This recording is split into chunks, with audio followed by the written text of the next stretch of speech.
Written expression learning disabilities are the most common type of learning disability identified. We often think reading is, but in fact research on the learning disability subtypes actually point to the fact that written expression is by far the most common type of learning disability. And what do I mean by a written expression learning disability? This often shows up when kids are either spelling or writing or note-taking. Anything that requires motor movement from the fingers, signals from the brain down to the fingers to form intricate motor planning sequences. And it can be very debilitating for students. In classrooms, it could mean that they can't take notes, they can't keep up with their teacher. Another interesting point to keep in mind is that it takes so much cognitive reserve, so much cognitive attention to do this motor planning that other neurological systems shut down. And this is why they can't listen to what the teacher is saying. When they're doing math, they make careless mistakes because they can't follow in working memory numerical calculations. Their attention is on motor planning. So it has wide-ranging effects, not just in writing, say, in English class, but also in mathematics, so taking notes in science class, writing chemical formulas in chemistry, all require some form of motor planning and written expression. Now, the other thing that's interesting too is it's not only in written expression, but also spoken language. Our motor system is responsible for forming letter sounds in our mouth in order to speak effectively.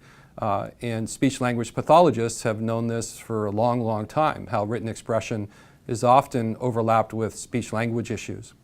So it's a very serious learning disability, as serious as a reading disability.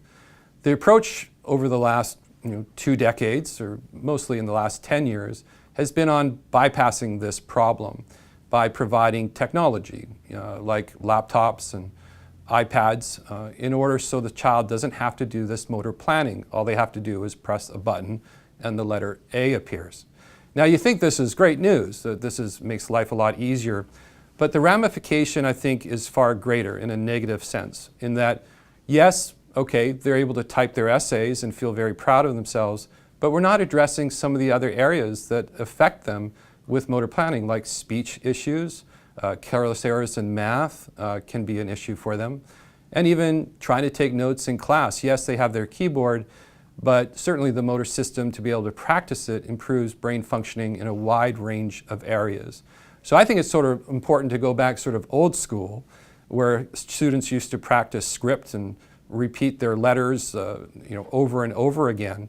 I actually think neurologically it's actually important for children to practice motor planning. And so the Arrowsmith program actually has a heavy emphasis on motor planning practice. And the exercise is called motor symbol sequencing, made up of 2 exercises, word and tracing.